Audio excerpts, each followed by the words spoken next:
ಸಚಿವ ಸ್ಥಾನ ಉಳಿಸಿಕೊಳ್ಳುವುದಕ್ಕೆ ಮಂತ್ರಿಗಳು ಕಸರತ್ತು ನಡೆಸ್ತಾ ಇದ್ದಾರೆ. ಮತ್ತೊಂದು ಕಡೆ ಹಿರಿಯ ಶಾಸಕರಿಂದ ತೀವ್ರ ಲಾಬಿ ಶುರುವಾಗಿದೆ.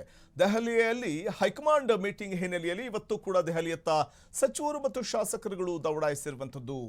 ಪ್ರಮುಖವಾಗಿ ಸಚಿವ ಶಿವರಾಜ್ ತಂಗಡಗಿ, ರಾಜ್ಯ ಮಹಿಳಾ ಕೈ ಕಾರ್ಯದರ್ಶಿ ಕೂಡ ದೆಹಲಿಗೆ ತೆರಳಿದ್ದು ಸಿದ್ದು ಸಂಪುಟ ಸೇರುವುದಕ್ಕೆ ಮಂಜುಳಾ ನಾಯ್ಡು ಲಾಬಿಯನ್ನ ನಡೆಸ್ತಾ ಇದ್ದಾರೆ.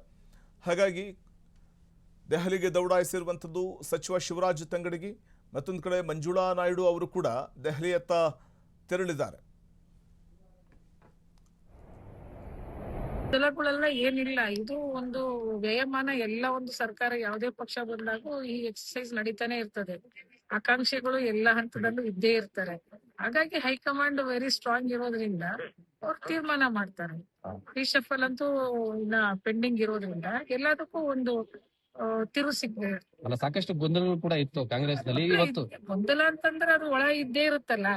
ಅಧಿಕಾರ ಅಂತಂದಾಗ ಒಂದೊಂದ್ಸರಿ ಮೂರ್ ಮುಖ್ಯಮಂತ್ರಿಗಳನ್ನ ಒಂದೇ ಟರ್ಮ್ ಅಲ್ಲಿ ನಾವು ನೋಡಿದೀವಿ 5 ವರ್ಷ ಒಳಗಡೆ. ಸೊ ಹಾಗಾಗಿ ಹೈಕಮಾಂಡ್ ಈಗ ಈ ಪರಿಸ್ಥಿತಿನಲ್ಲಿ ಹೇಗೆ ತೀರ್ಮಾನ ಮಾಡುತ್ತೋ ಹೈಕಮಾಂಡ್ ಡಿಸಿಷನ್ಗೆ ಎಲ್ಲರೂ ಭದ್ರ. ರಾಜ್ಯಸಭೆ ಚುನಾವಣೆ ಮತ್ತೆ MLC ಚುನಾವಣೆ ಬರ್ತಾ ಇದೆ. ನೀವು ಕೂಡ ಒಂದು MLC ಆಕಾಂಕ್ಷಿ. ಹೌದು, ಖಂಡಿತ ಆಕಾಂಕ್ಷಿ. ಅದ್ರಲ್ಲಿ ಏನಾದ್ರು ನೀವು ಪಕ್ಷದ ಹೈಕಮಾಂಡ್ ಗಮನ ತಗೊಂಡ್ ಬಂದಿದೀವಿ ಈಗಾಗ್ಲೇ. ನಾವು ದುಡ್ದಿದೀವಿ, ನಮ್ಗೊಂದು ಅವಕಾಶ ಮಾಡ್ಕೊಂಡು ಪಕ್ಷದ ಪರವಾಗಿ.